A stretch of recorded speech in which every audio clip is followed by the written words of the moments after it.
भाइयों नमस्कार। आज सीधा कटाक्ष में विषय है धर्म से ही संबंधित।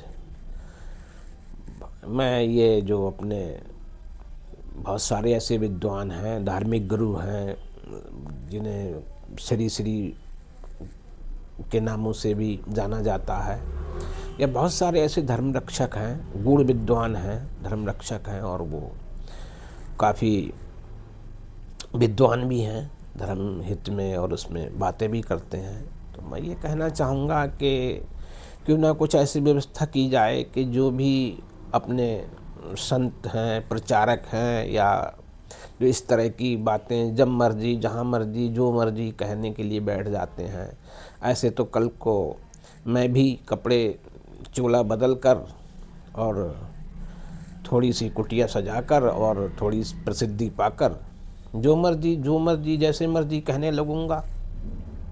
कुछ तो ऐसी व्यवस्था होनी चाहिए जैसे कि लोग जो काफ़ी पढ़ने लिखने के बाद में, डिग्री हासिल करने के बाद में, उनके लिए बोलने का या कुछ करने का अधिकार मिलता है। क्यों ना ऐसी व्यवस्था इसमें भी रखी जाए कि भाई आप धर्म के विषय पे बोल रहे हो तो आपको क्या अधिकार है, आपने कितने वेदों का ज्ञान है, आपको कितने आपने ग्रंथों की पढ़ाई की है, और कुछ तो प्रामाणिकता होनी चाहिए। इस तरह से तो जो मन में आए उजूल फजूल बकते जाओ, कहते जाओ, क्या इससे धर्म की हानि नहीं हो रही है लोगों का?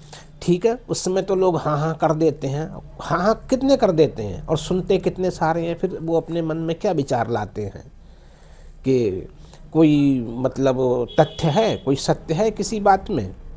कम से कम इस तरह का कुछ ना कुछ प्रबंध या वो होना चाहिए। नहीं, इस तरह से तो धर्म की हानि दिन पे दिन, और लोगों का विश्वास जो है, कुछ लोगों को रहेगा और कुछ लोगों का विश्वास टूटता जाएगा। ऐसी बात नहीं है कि सारे संत महात्मा और प्रचारक ऐसे ही हैं। कुछ तो इतना बढ़िया और अच्छा कार्य कर रहे हैं, वो बेचारे अब देश के हित में भी बात करते हैं, धर्म के हित में भी बात करते हैं, और ऐसे ऐसे आश्रम चला रहे हैं मथुरा में, वृंदावन में, और भी कई जगह, जिससे बहुत सारे असहाय वृद्ध लोगों की बहुत कष्ट दूर हो रहे हैं। और ये वो सब मतलब माननीय है, पूजनीय है। ऐसों के आगे तो सोचता ही सर झुक जाता है। लेकिन कुछ ऐसे भी हैं जिन्होंने आज तक एक शब्द भी शायद कभी बोला हो, कह भी नहीं सकता, कि जो धर्म के हित में हो, देश हित में हो, और लव जिहाद जैसे ज्वलंत मुद्दे हैं, किसी विषय से कोई मतलब नहीं है। ऐसे भी बहुत सारे लोग हैं, फिर भी वो इतने बड़ी अपने तामझाम, अपने काफिला और उसके साथ में चलते हैं। तो भाई आपको किसका डर है? आप तो किसी के खिलाफ बोलते ही नहीं हो। डर तो उससे होता है ना जो किसी के खिलाफ बोलता है, या मतलब किसी के हित की बात करता है। तो आपको ये सब कुछ करने की क्या आवश्यकता है? आप तो निडर होके अकेले जहाँ मर्जी जाओ, जहाँ मर्जी घूमो, क्या ज़रूरत है ये सब वो करने की? अच्छा, आई मैंने कुछ दिनों वीडियो मैंने देखी थी, संत श्री प्रेमानंद जी महाराज की भी मैंने देखी थी। तो मेरी समझ में ये नहीं आया उनके विषय में भी कि भाई किसी ने उनसे प्रश्न किया कि महाराज जी, जो लोग तीर्थ स्थलों पर जाते हैं, घटनाएं दुर्घटनाएं हो जाती हैं, तो ये कितना दुखद है और ऐसा होना चाहिए। उनका उत्तर सुनो। वो सब भाग्यशाली थे, उन्होंने पूर्व जन्म में कोई बड़े अच्छे कार्य किए होंगे जो उन्हें उस स्थान पर या उस जगह जाते हुए उन्हें मृत्यु का वर्णन हुआ, और वो सब मोक्ष को प्राप्त हो गए, सारे स्वर्गवासी हो गए। अब सुनो, मतलब अकाल मृत्यु का कोई नाम ही नहीं है, अकाल मृत्यु नाम की कोई चीज़ ही नहीं है।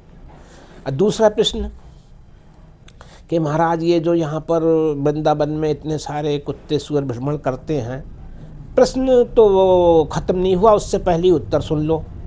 अरे ये तो सारे पूर्व जन्म के वो साधु संत हैं, इन्होंने श्री जी से, प्रभु जी से प्रार्थना की थी चाहे हमें कुछ भी बना देना, लेकिन हमें वृंदावन से दूर नहीं करना। ये भी सुनो, ये सारे साधु संत हैं। अच्छा, तीसरा प्रश्न किसी ने उठाया कि महाराज जी ये जो शिव मंदिरों के पुजारी होते हैं, क्या ये अगले जन्म में जाके इन्हें कुत्ते की योनि प्राप्त होती है? हाँ, ये सच है। एक ने ऐसे ऐसे किया था, उसने कुत्ते के सर में डंडे मार दिए थे और जब से इन्हें श्राप मिला हुआ है कि आपको कुत्ते की योनि में ही जन्म मिलेगा। अब बताइए।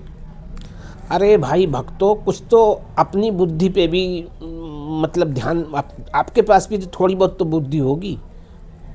ये तो आप जानते ही हो कि जो जैसा करेगा वही भरेगा। मान लो एक ने कोई गलती कर भी दी, मार भी दिया, किसी के डंडा मार दिया, कुत्ते के, स्वान के, किसी के, तो क्या वो अब तक जितने पुजारी होते जाएंगे सारे उसी योनि में जन्म लेंगे? एक तरफ तो ये कहते हो जो जैसा करेगा वो वैसा भरेगा, एक तरफ एक करेगा सब भरेंगे। क्या है ये सब भाई? मैं तो समझ में नहीं आता ये सब है क्या। दूसरी बात, अब किसी ने प्रश्न किया कि महाराज जी आपको खाने में क्या पसंद है, तो महाराज जी का उत्तर, राधा राधा, मुझे तो राधा नाम ही पसंद है। अब बताइए, मतलब ये कौन नहीं जानता है। और मैंने तो अभी तक भाई, मैंने ज़्यादा ज्ञानी नहीं हूँ लेकिन कुछ तो मैंने पढ़ा लिखा है ही। मैंने तो अभी तक कोई संत ऐसा पुजारी, कोई भक्त और महाभक्त और कोई भी ऐसा नहीं सुना होगा जो अपने इष्ट देव के नाम का ही भोजन करे या भक्षण करे। तो इसका मतलब जो ये तो प्रकृति का नियम है, जो जैसा भक्षण करेगा, भोजन करेगा, वैसा ही वो मल त्याग करेगा। क्या है ये सब? जो मन में आए, जब मन में आए, जैसे मर्जी बोल दो, किसी का कुछ वो ही नहीं है। ऐसे ही कि दंड आपको दंड देने का क्या अधिकार है? दंड तो श्री प्रभु देंगे, ये देंगे, वो देंगे।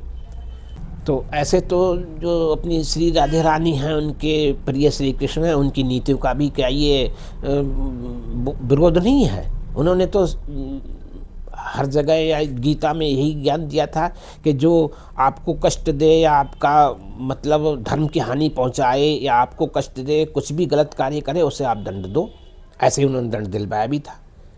तो उनकी भी मतलब ये क्या उनका वो नहीं है ये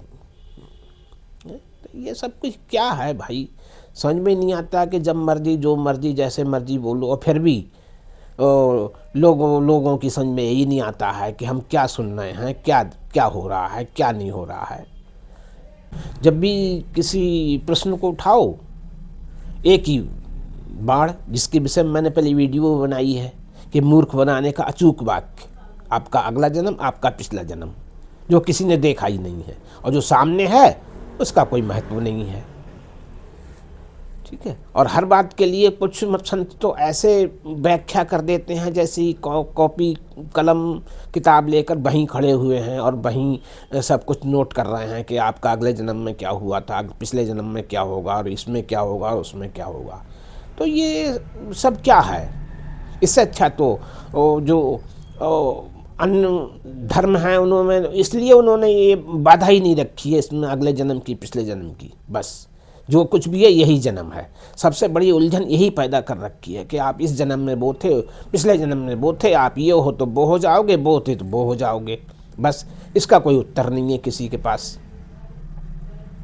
तो भाई मेरी तो समझ में आता नहीं है कि इंसान, मतलब जो भक्त हैं कुछ भी हैं, ठीक है, सत्संग भी ज़रूरी है, ज्ञान भी ज़रूरी है, और मतलब ये सब कुछ ज़रूरी है, मैं मानता हूँ। लेकिन कम से कम ये तो देखो हम किसकी बात पर विश्वास कर रहे हैं, कितना प्रमाणिक इनके वाक्य हैं, और ये इन्हें किन किन का समर्थन प्राप्त है, कौन कौन से हमारे जो धर्म रक्षक हैं या शंकराचार्य हैं या अन्य सारे विद्वान हैं, किस किस का इन्हें समर्थन प्राप्त है। कम से कम ये बातें तो देखनी ज़रूरी हैं। ऐसे तो कोई भी कल को मैं या ये और वो कोई भी कल को बैठ जाएगा, आप वहाँ जाके वो चरणों में सर रगड़ने लगोगे। कुछ तो अपनी बुद्धि पर भी मतलब वो रखो कि भाई हम किसके आगे सर झुका रहे हैं। जो भाई हमारे मुख्य जो हैं, हमारे भाई देवी देवता हैं, हमें उनकी, ठीक है, तो उनके लिए इन सब बातों के थ्रू ही हम उनका वो कर सकते हैं। हमें तो कोई ऐसी ज्ञान की बात नज़र आती नहीं है, ना कोई मंत्रों उच्चारण इस तरह के होते हैं जिनमें मंत्रों में शक्तियाँ बताई जाती थी कि भाई इन मंत्रों में इतनी शक्तियाँ और होती थी। कहीं भी आप देखते हो किसी भी उसमें इस तरह के सत्संगों में किसी मंत्रों का उच्चारण सिखाया जाता हो, या मतलब कुछ ऐसे नियम सिखाए जाते हों? मुझे तो नहीं लगता है भाई। जब देखो आपको अगले जन्म में फल मिलेगा, आपको पिछले जन्म का फल मिल रहा है, और आप ऐसी जगह अगर आप दुर्घटना में मर गए तो आपको स्वर्ग मिल गया। समझ में नहीं आता भाई। इस पे तो कुछ ना कुछ लोगों को कुछ ना कुछ करना ही पड़ेगा, नहीं तो ये तो धर्म का दिन पे दिन और मतलब विश्वास टूटता जाएगा लोगों का। कोई ठोस नीति ही नहीं है, कोई ठोस बात नहीं है। एक संत कहता है कि उन देवताओं के वो पिता थे, एक कहता है कि उनके वो पुत्र थे, एक कहता है कि उनके ऐसे थे, उनके कहता है कि वो वैसे थे। कोई प्रमाणित और कोई वैसी व्यवस्था होनी चाहिए जिससे कि हमारा धर्म मजबूत हो, लोगों का विश्वास उसमें बना रहे। बस मैं यही कहना चाहता हूँ, और बस इसी के साथ में जय हिंद, जय भारत।